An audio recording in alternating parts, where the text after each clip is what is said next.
work out some orbital parameters of the planet, like its radius and its distance from its host star, things like that. So that's pretty cool. And that's relatively easy to do. That would be like a one night thing. Some other things we could do is we could find a light curve of a variable star, and there are some stars that have pretty much a complete period in one night, and that way we can get a complete light curve all in one go rather than having to spend several nights. So that's a possibility. Some other things too are we could possibly find an asteroid or a comet which is coming close to the Earth, and maybe work out the distance by making measurements over a couple of different nights. I've done this twice. The first time it worked out pretty well. The second time we had some problems. And I think Mr. Minato might remember that. We kind of fell out of bed the second time.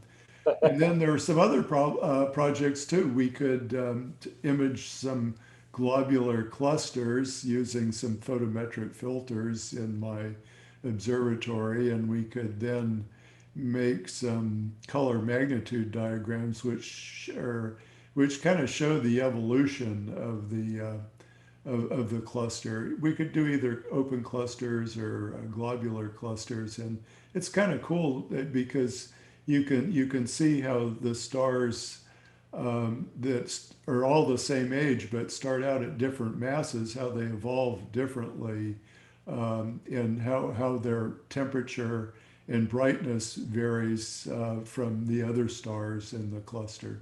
So that's a possibility. We could potentially do some spectroscopy. One thing yeah, we could do some, we could just gather some spectra of certain stars if that would be of interest. And let's see what else. I'm probably forgetting some other Well, things. I think that's okay. So clearly, students, Ken's projects are very data intensive. Emma, I think Emma's here. Emma did a project with Ken through virtual astronomy last summer, and Josh Bromley, who is at UC Berkeley, did a project with Ken actually at Pine Mountain Observatory 2 years ago. So students, if you want to talk to Emma or Josh, I don't think Josh could be here today. He's in the middle of finals. Um, you could talk to them. Now, Ken, do you want to do these through Zoom, or are you comfortable with a student or two or three coming to your home or your observatory? Yeah, we could do it either way. I've been fully vaccinated, and I'm not too worried about uh, getting or passing on the virus. And I've taken out the telescope that I normally have been using in my observatory, and I'm actually using a small refractor now, but I can also use the 11-inch telescope that I typically take to Pine Mountain and put that on my mount. The old telescope was giving me some problems and needs to be cleaned up a little bit. So anyway, but yeah, I should be able to get back up to speed. So Ken Uh, lives outside of Wilsonville. When I go there, it usually takes me about 25 minutes from the school. So students, it's a great offer Ken's giving. I've had many students work with him over many years, including my own son 5 or 6 years ago. Students tend to have really good experiences, but it is very data intensive. So that either needs to be something you don't need any background. You just need to know that it's going to be using a computerized telescope and you're going to be gathering and analyzing data. If that's your thing, you'll have a great experience. Ken, now Margaret is going to give a little presentation. She gave one before of some very fundamentals of observational astronomy, and she's going to pick up where she left off. And Margaret is also willing to be a mentor, and this would be a very different sort of project. This would be not highly computerized, or maybe not computerized at all, and more intuitive observational astronomy, learning to find deep sky objects with a Dobsonian without computer assistance, but using star charts. Um, Frankly, I'd like to be good at both of those. Um, But students, you should probably choose one or the other. But Margaret, I'm going to turn it over to you, and you can share your screen Okay. and take it away. And Ken, thank you so much for offering that. I'm going to have the students, if they're interested in working with anyone, just email me, and then I'll connect them to the various mentors. And of course, Ken, you're welcome to listen to Margaret if you wish, but I'm sure you're a busy man, and if you want to move on, thanks for coming. Hey, Okay, I'll Ken. hang out for a while. Okay, hey, Ken. Can a friend, an adult, sign up for that comet hunting project of yours?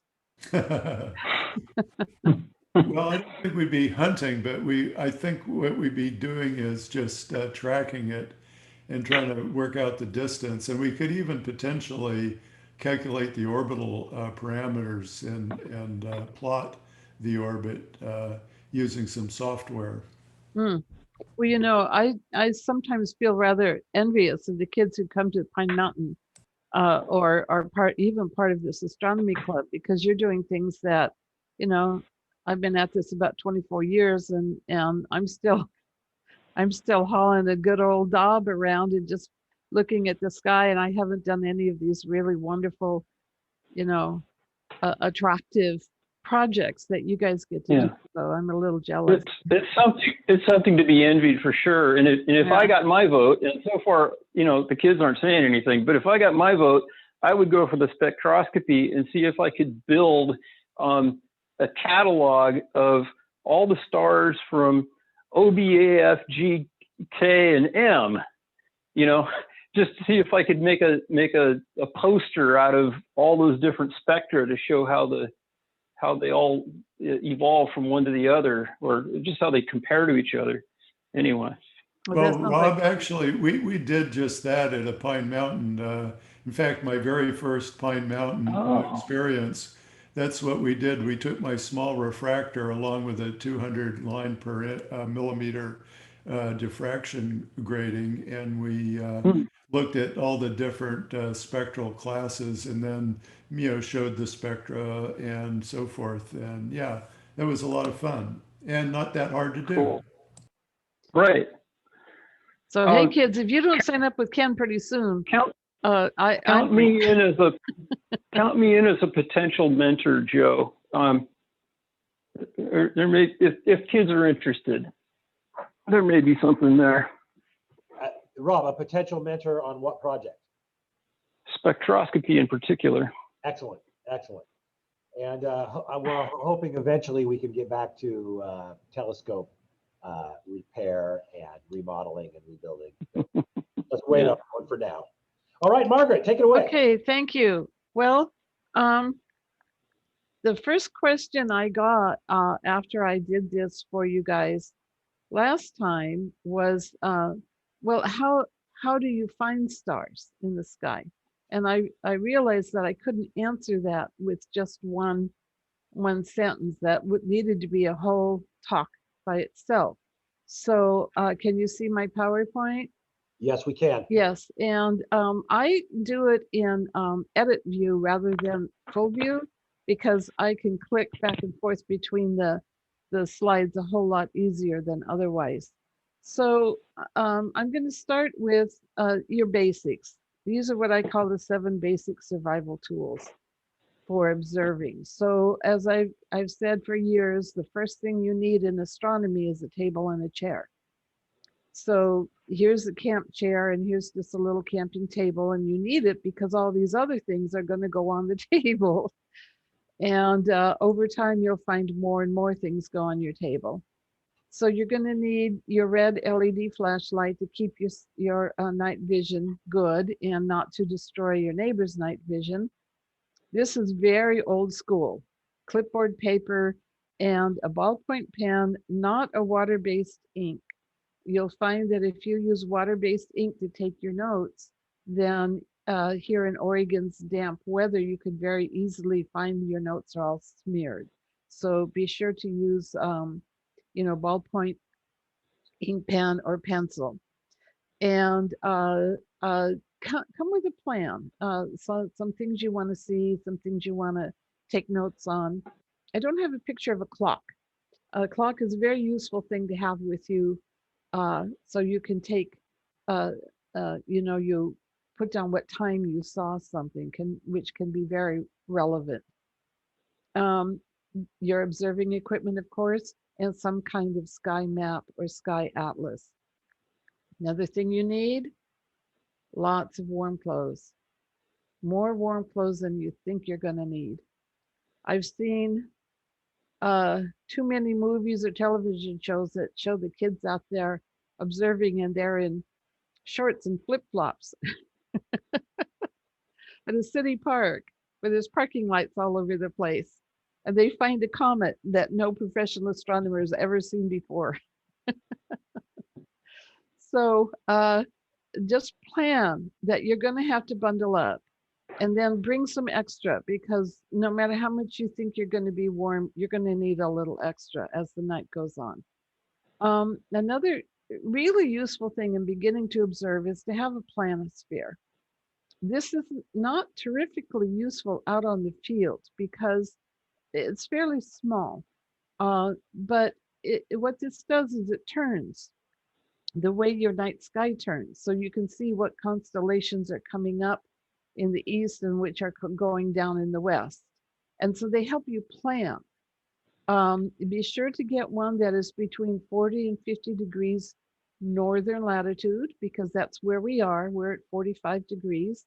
So you want to get one that shows the sky above where we are, and get the plastic one, not the cardboard one, because Oregon's damp weather can warp your cardboard one. This is from David Chandler. We know David Chandler. He came and spoke to RCA once. And they're on the internet. They're not very expensive. I think somewhere between 10, 15, maybe even $20. I don't know.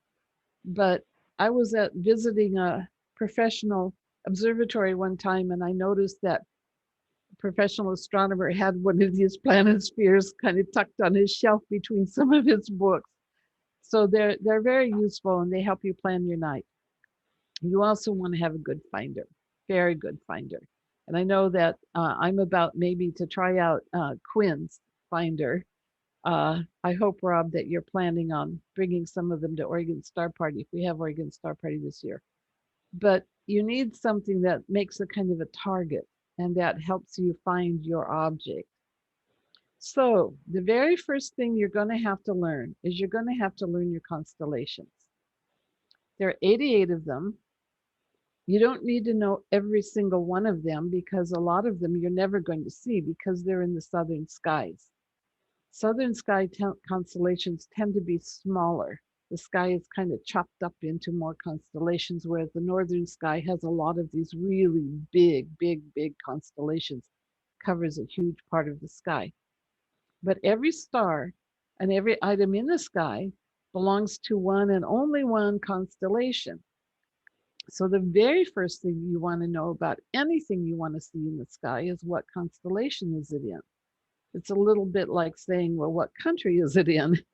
You're not going to be looking for something in France that happens to be in Russia. So, and then you're going to use the bright stars of that constellation to start hop to what you want to see. Okay, so first thing, learn your constellations, and then learn the Greek alphabet, because the brightest stars in a constellation, the brightest star, individual star, is Alpha. The second brightest star is known as Beta, and so on down the line. So Alpha Leo is the Regulus, and second brightest is Beta Leo, etc., etc. You're also going to be running into some Arabic, Greek, and Latin names as you go. So as you're working in the sky, what you're going to find is, astronomy is the oldest science. It's the first science. So we have inherited here in the year 2021 approximately between 5 and 10,000 years of knowledge that has come down to us from many different sources. The Sumerians, the Babylonians, the Greeks, the Arabs, the Romans, And then, you know, in the Renaissance era, and then the Enlightenment era, and then modern science. And we've got things from Russian scientists and French scientists, etc. I think some things in the sky have to do with Chinese astronomy. So this whole thing is kind of a hodgepodge, and that's okay. I think that's part of what makes it fun. So here's a typical, fairly easy and simple sky chart. This is from a book called The Year-Round Messier Marathon Field Guide. I call it the Red Book because that's the color of the front cover. But you can see this is Orion, very simplified version of Orion. Most of us know Orion's belt. Here's Alpha Orionis. Oh dear, why didn't I say Alpha Orion? Orionis, one of the things you're going to learn as you're learning the constellations is that not only do they have their simple name, but they have their possessive name. So Orionis is the same as saying the first star that belongs to Orion. It's the same as saying Orion apostrophe S. Okay, so there's Alpha Leonis and all the other constellations. There is a possessive form. So here's Alpha, also known as what we call Betelgeuse. You may have heard of this one. Here's Beta, Rigel. Here's Gamma, his head.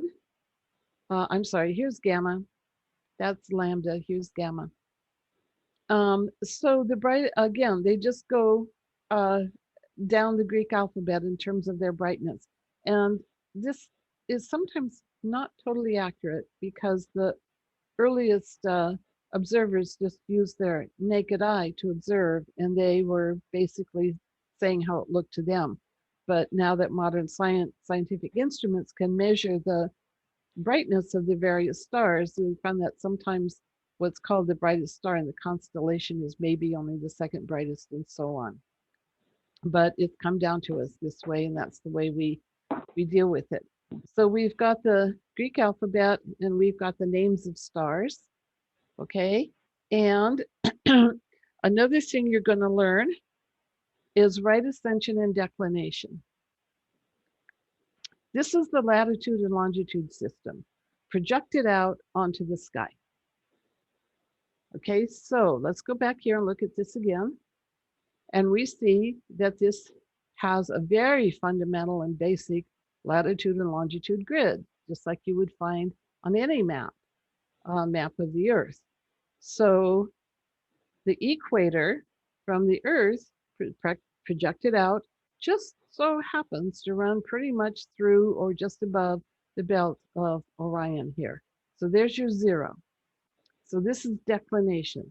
And as you go up or north from this zero, the numbers are positive, and as you go down, the numbers are negative or south. Okay, so here's declination for M42, M43, and M78. There are 3 objects that you can find here using this map in the sky. This is the most famous, one of the most famous objects in the sky is the Orion Nebula. It's absolutely fabulous. And if you go out anytime from the fall, winter, and spring, you will probably spend quite a bit of time looking at this beautiful, beautiful object. It's actually kind of naked eye, so you can find it even without having to use your telescope. And you'll notice that here they've got this circle around here, and they've got another circle here, and that's your Telrad. What they're doing is they're saying, here's where you put your Telrad in order to see this object. And you kind of make a little kind of rhomboid here and put your Telrad right about there, and bingo, your object should be right in the middle of your eyepiece. Same thing here. What they're saying here, take your Telrad and kind of skim just above the belt of Orion along this line. There's M78 right there.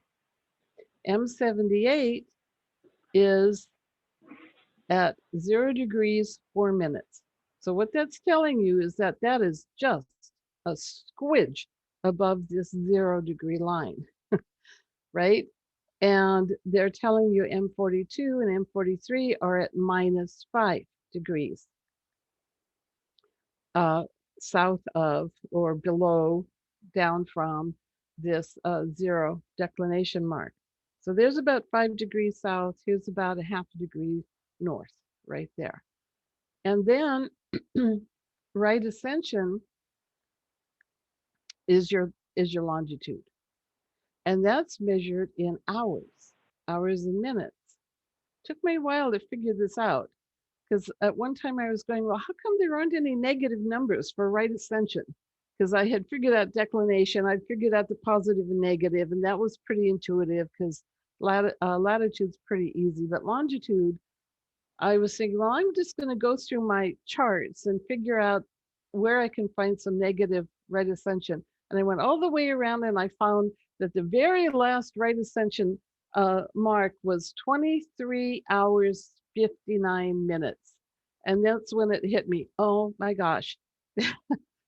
this isn't degrees, this is time. This is a measurement of time. This tells you how many hours away you are from that beginning, the Greenwich Mean Time. So as it happens, these things also happen to be 5 hours from the starting point, which is the Greenwich Meridian. So it's kind of 5 and 5. 5 degrees south of here and 5 hours from here. There's other information on here, and we'll maybe get to some of that later, but it's beginning to get you an idea of how you can begin to move your scope around. I happen to know that there's a nice open cluster that sits right about there. It's not actually between these two stars or what I call its elbow. It sits right in the middle, just kind of below a little bit. So what I would do is I'd take my Telrad and I would find this star right here because it's the brightest star in the constellation. Should be pretty easy to find. And then I would work my way up to here. And from here, I would know that probably the edge of my Telrad is about halfway up. And so I would just move my Telrad up, just slide on up here until it looked to me like I was about where I ought to go. One of the things you're going to learn when you're using a telescope is how much you push it and pull it around. And that just takes a while. You're going to overshoot when you first begin and probably push your scope too hard. But you don't want to do the opposite and just kind of go slowly, so slowly that it takes you half an hour from here. You moved from here to here. So you want to kind of get a sense of how far you're going to have to move your scope in order to get from here to here and from here to here. Okay, that's called star hopping. Okay, so we're going to learn the Greek alphabet, the constellations, and right ascension and declination. Now things have names, and that can get pretty confusing, but it can tell you something too. As I said, when you look at a star chart, what you're going to find is this hodgepodge collection of lists and discoveries by previous observers. And those previous observers go all the way back, like I said, to Sumeria in the Western tradition, and probably all the way back to China and India in the Eastern tradition. So people have been writing down their discoveries and their findings in the stars and making lists of them for a very long time. The two that are most common that you're going to run into again and again and again are the M objects and the NGC objects. The M objects, M38 means the 38th object on a list made by Charles Messier, who lived in France from 1730 to 1817. So he was a comet hunter, and he made a list of objects that were not comets, which have, in the modern era, become a really fun observing list. And I would encourage all of you to work on your Messier objects. Get your M objects done pretty early in your viewing career, because they're beautiful objects. By today's standards, he didn't have a great telescope. And so the things he was finding were rather bright. And so they make really good objects for beginning observers. And they're all just, they're the jewels of the sky. And there's a nice variety. There's open clusters, globular clusters, even a couple of double stars. There's lots of galaxies. They're really worth learning. And by learning these, you will feel a lot more confident about moving your telescope around the sky. And then NGC objects, there's a little more than 7,000 of them. I think 71 or 7,200 of them. And that means New General Catalog. And that was an attempt maybe about 120 to 150 years ago. I think he was an Irish observer, astronomer, who was trying to take all of these lists that various astronomers around Europe were making and get them put together. Because inevitably, anybody who publishes a list of whatever they've observed is going to have mistakes on it. And of course, different observers, different scientists are going to sometimes come across the same object. So one of them calls it this and another one calls it that. And so somebody has to go through and clean up these lists and repair the mistakes and weed out the duplicates. So that's what the New General Catalog was. Since then, there have been a number of attempts to standardize this all again, but we're still kind of stuck with this historical hodgepodge, and I really like it. Here's some others you might find. There are TR objects. TR2 means it's the second cluster found by listed by Robert Trumpler on his list of clusters. There are stock objects. Jürgen Stock was the person who made that list. He's the one who first figured out that Chile was the best place or a very good place to put Earth-based observatories.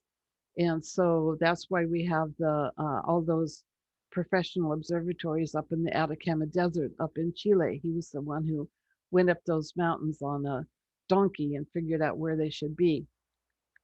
Lots of universities and professional observatories have their own lists of their own discoveries.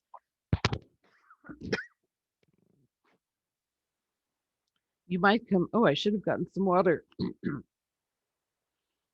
You might, may I take a little break?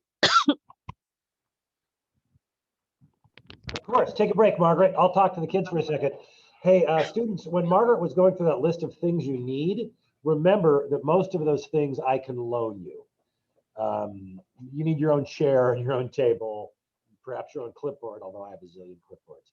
But before you go out and buy anything, or before you hesitate to do this because you think you have to buy something, as far as planispheres, star atlases, binoculars, I have at least 30 binoculars available to loan, and I'll loan you a pair of binoculars for pretty much as long as you want, and maybe even a telescope, and we can share telescopes until it's your turn. So don't ever be slowed down or disinterested because you think you have to buy something. You don't. Okay. I'm actually almost done here. Okay. Here's a place where knowing the Greek alphabet helps. This is the uppercase sigma, and this is not used for to measure the brightness of a star in a constellation. It means a Struve. And Struve was an astronomer who specialized in double stars, and his name was Ludwig, and he had a son, Otto. So Omicron sigma is used to mean double stars found by his son, Otto. It's just a convention. A lot of these things are just conventions. Everybody agrees to use them. They're not perfect, but they kind of came to us honestly through historical processes, so we live with them. And one of the things you're going to do is it's going to take time to develop some perspective. I always say that a lot of what you do out there on the field is learn to train your brain to understand what you're seeing, because you can look at things through a telescope and just not understand what you're looking at. Here's an example. Here's the belt of Orion, and look how small this looks in this chart. When you look up in the sky, Orion's belt looks about like that wide apart. And you know they're much wider apart than that, but that's how they look to you. Now, you maybe want to find something between these two stars. And you're thinking, how the heck am I going to get my Telrad squeezed in that tiny little place? Then you look up there and you see the belt and you say, oh, okay, those two stars are, they're widely spaced enough. I can get my Telrad in there. I can figure out where this thing is. Most charts will have some kind of indication of the Telrad rings. This one is in the upper left here.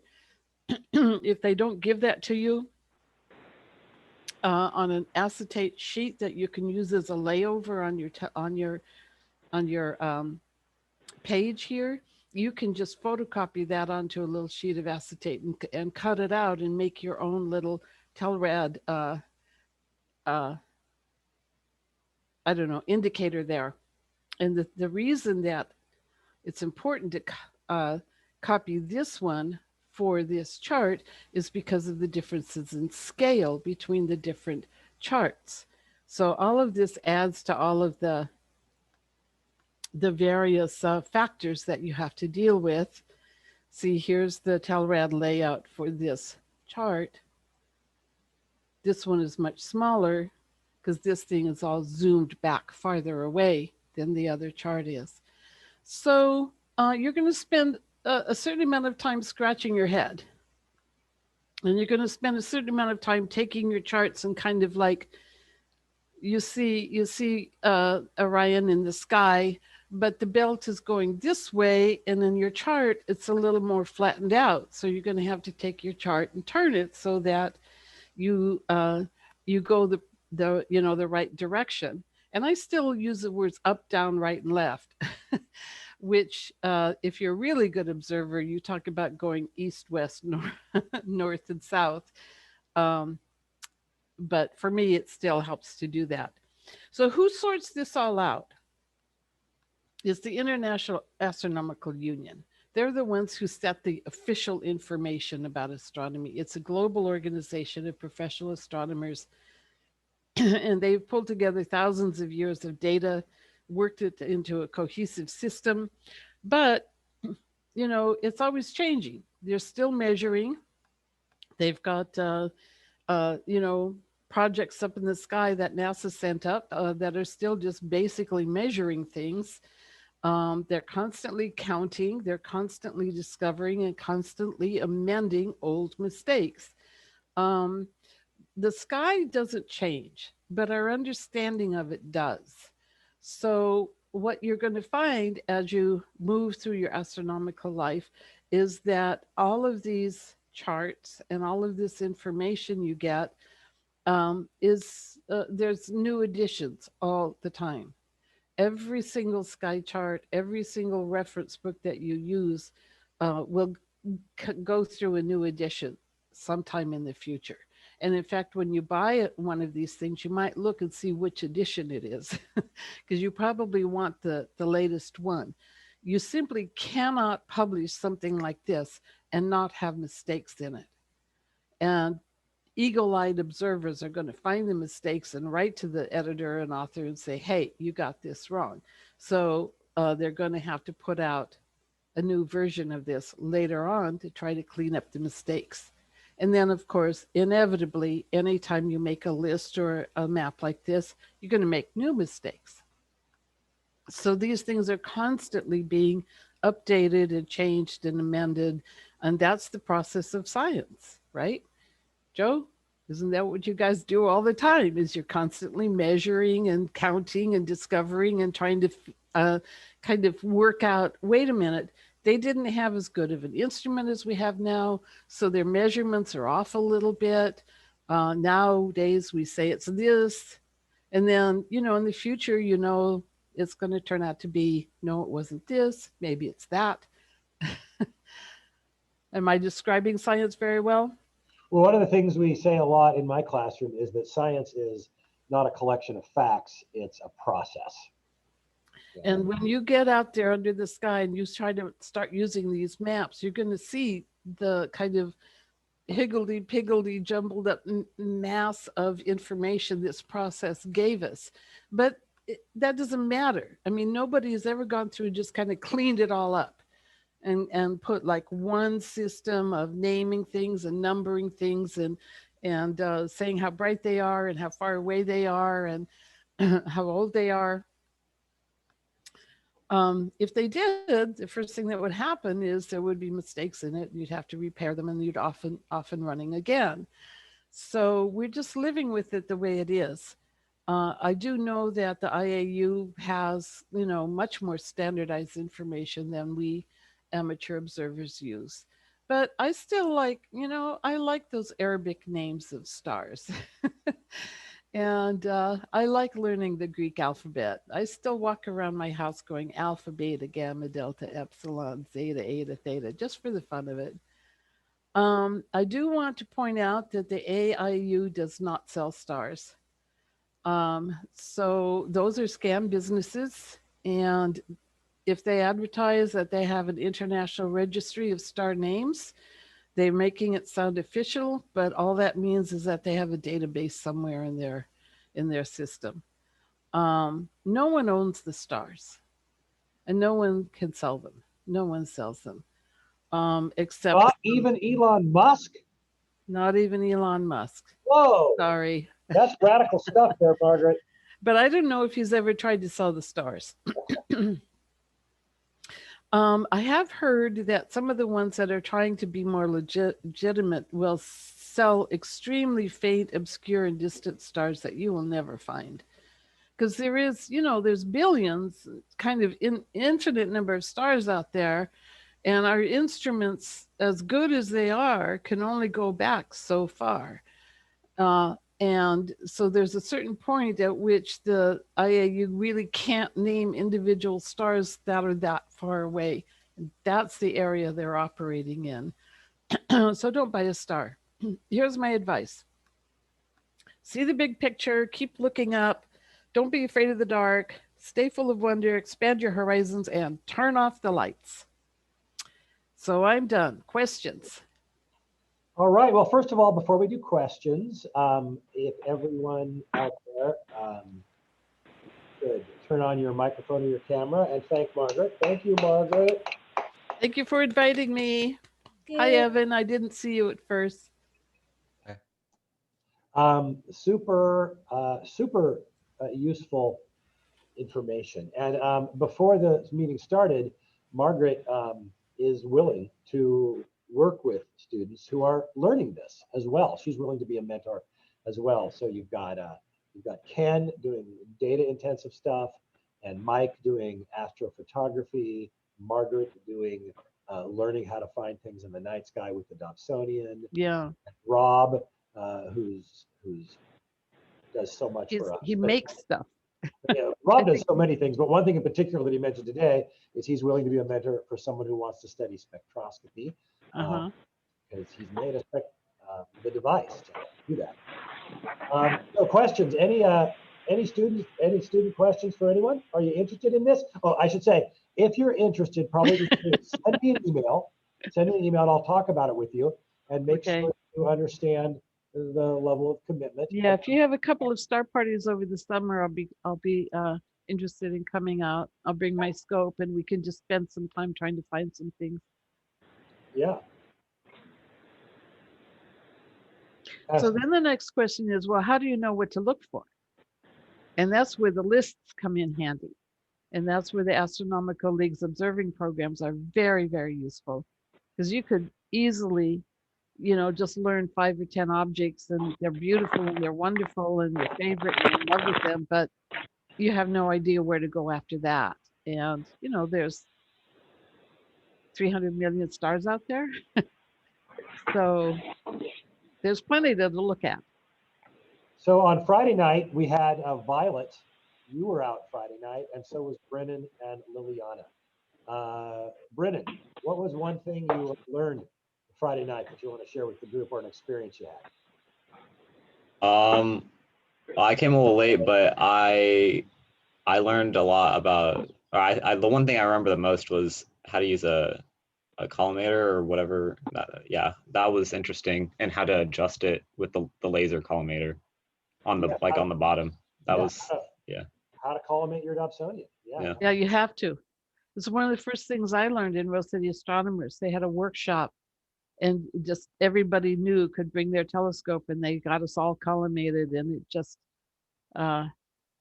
it's made a world of difference for me.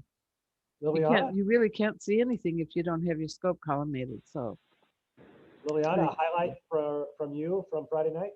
I had no knowledge about the like semi-computerized aspect of the little thing. I was so scared that I was gonna drop it and like break everything, but I didn't. So it was fun. For Margaret and Ken and Rob, one of our computers is an Orion telescope, which we mostly use completely non-computerized. But toward the end of the evening, we used a few of the stars that we learned to identify. And it's one of those where you push it with your hands, but it tells you when you're close. Yeah. Which is fun. How about Violet? Violet was there with her mom. Violet's mom. Boy, your mom was excited, Violet. That was great. Yeah, my mom was very excited. She had a very good time. I learned a lot about just like setting up telescopes and stuff, but I also learned that it takes a lot of patience to like find stuff, and you're not gonna see every single thing that you want to see perfectly every single time you go out and observe. So you just have to be patient. Yes, very mature perspective from a sophomore there, Violet. I think you're going to be good at this hobby or maybe profession. Yeah. Because it does require a lot of patience. Yet I always just enjoy, whether it was a highly successful night, medium, or unsuccessful. I've had experiences where I forgot a piece of equipment or something was broken, and I just laid on a blanket on my back and did naked eye observations. And those can be very rewarding as well. Yeah. Well, I want to make sure that our guest's time is honored. So last call for anyone who has a question.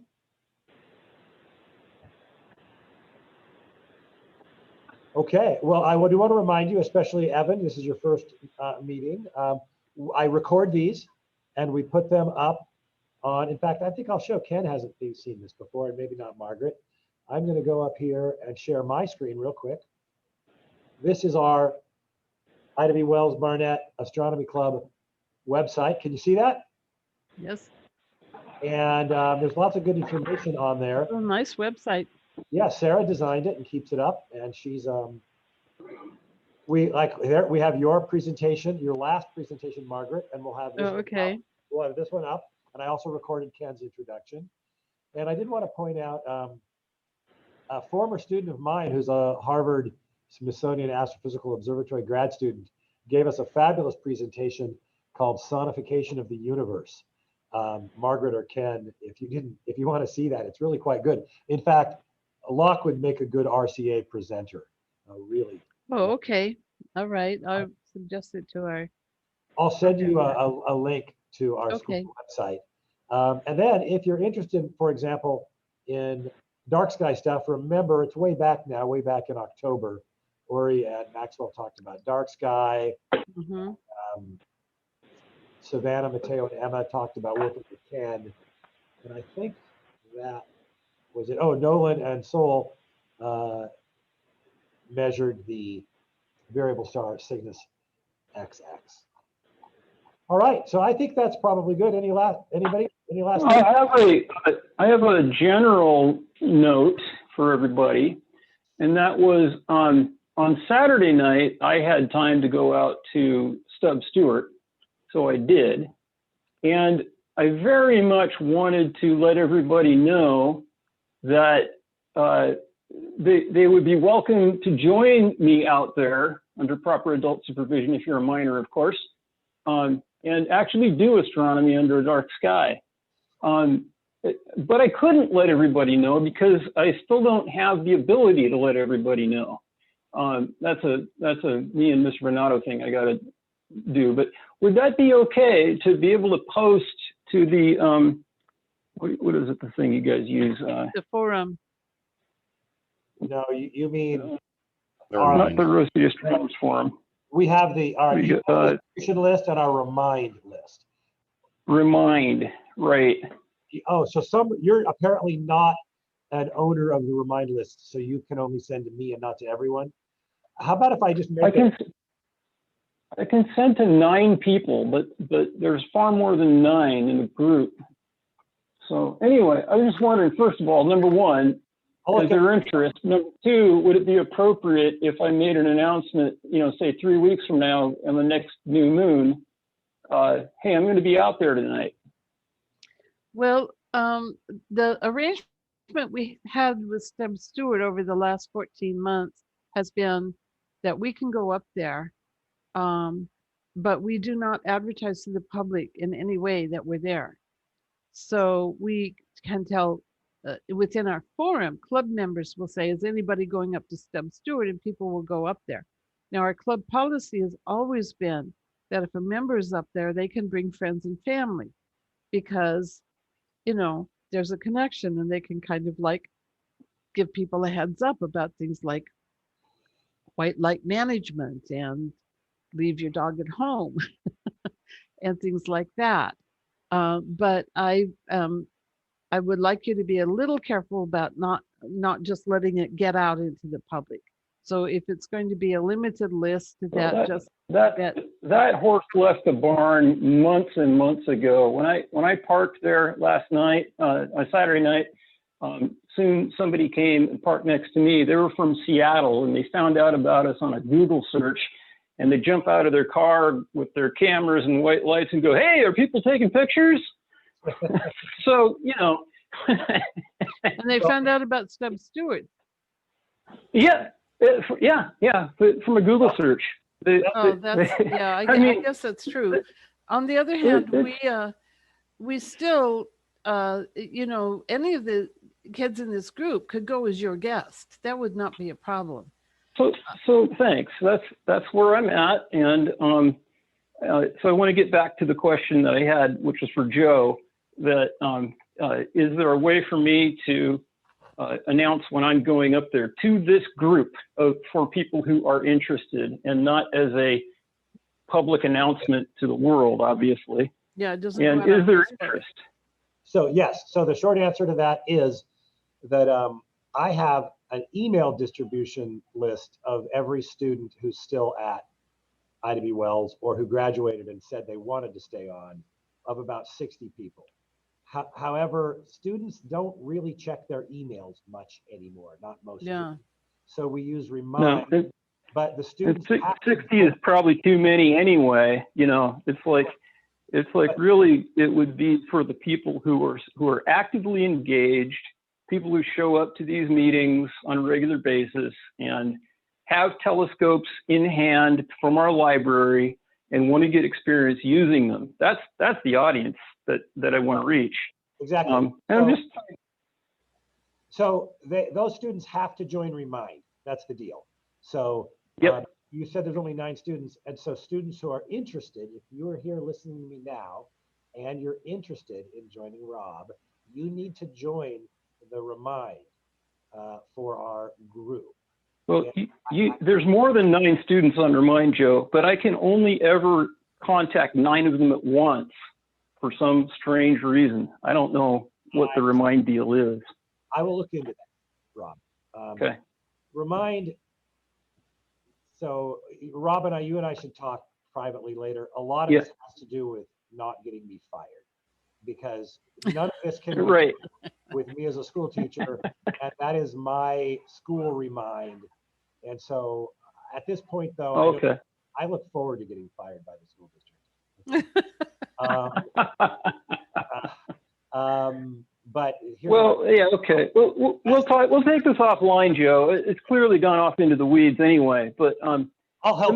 The main thing I want people to know is this distribution. And kids, you need to understand, and your parents need to understand, that if you go with Rob or Ken or Margaret somewhere, it's not a school district program. And your Right. parents need that. Absolutely. Okay. So Yeah, Rob, it would just be, protect yourself and make sure that you have permission from their parents. And that's always a service I've provided. So if you're Mhm. willing to work for me, I will make sure that the parents are all on board. right. Okay. Okay, I think we should wrap up. Okay. Thank Thank you you so for much, inviting me Margaret. Good back. to see you, Ken. Good to see you as always, Rob, and all of you students.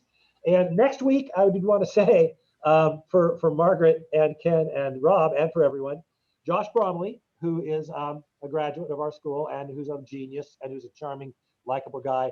He is at Berkeley and he's got a job working with SETI, looking for aliens. And that's all I Oh, know. wonderful. And he's taking his final exams as we speak.